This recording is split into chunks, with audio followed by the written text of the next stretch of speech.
মনিরাং পর্বত শৃঙ্গের লক্ষ্যে nature and trekkers club of জলপাইগুড়ির অভিযাত্রীরা আজ 11ই আগস্ট গ্রাম থেকে ট্রানজিট ক্যাম্পের উদ্দেশ্যে যাত্রা শুরু করলো। এদিন সকাল 9টায় জলপাইগুড়ির 9 পর্বতারোহী ও গাইড সহ আরও 5 জন সহযোগী 11,700 ফুট উচ্চতা বিশিষ্ট গ্রাম থেকে পায়ে হেঁটে যাত্রা শুরু করে 13,500 ফুট উচ্চতায় আজ ট্রানজিট ক্যাম্প স্থাপন হবে।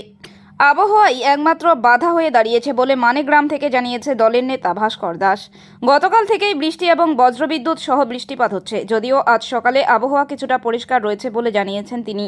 অভিযানের প্রয়োজনীয় সামগ্রী যেমন টেন্ট, টেকনিক্যাল ইকুইপমেন্ট, রেশন ইত্যাদি 16টি ঘোড়ার মাধ্যমে মূল শিবিরে বহন করা হবে। মূল শিবির বা বেস ক্যাম্প থেকে অভিযাত্রীরা নিজেরাই উপরের বিভিন্ন ক্যাম্পে বহন করবে।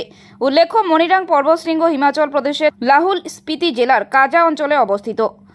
21,625 ফুট উচ্চতা বিশিষ্ট দুর্গম এই শৃঙ্গ পৃথিবীর পর্বতারোহীদের কাছে সবসময় অন্যতম আকর্ষণ।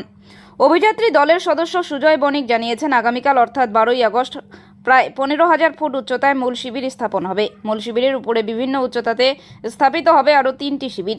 আবহাওয়া ও বাকি সবকিছু ঠিকঠাক থাকলে আগামী 20 বা 21শে আগস্ট 21,625 ফুট উচ্চতা বিশিষ্ট এই দুর্গম শৃঙ্গ আরোহণের চেষ্টা করা হবে। ভারতীয় পর্বত আরোহণ সংগঠন অনুমোদিত nature and trekkers club of Jalpaiguri আয়োজিত দুর্গম এই অভিযানের জন্য 2 জন মহিলা সদস্য সহ 9 জনের পর্বতারোহী দলের নেতৃত্ব দিচ্ছেন অভিজ্ঞ পর্বতারোহী ভাস্কর দাস।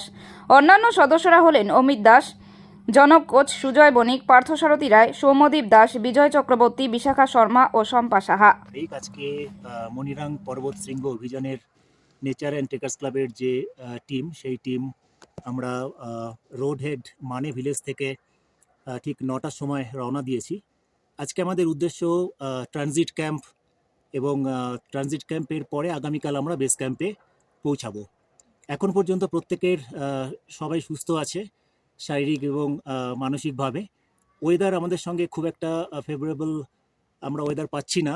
কালকে সারা রাত বৃষ্টি হয়েছে, বজ্রবিদ্যুৎ সহ বৃষ্টিপাত। আজকেও সকাল থেকে মেঘ আছে, যে কোনো সময় বৃষ্টি নেমে যেতে পারে।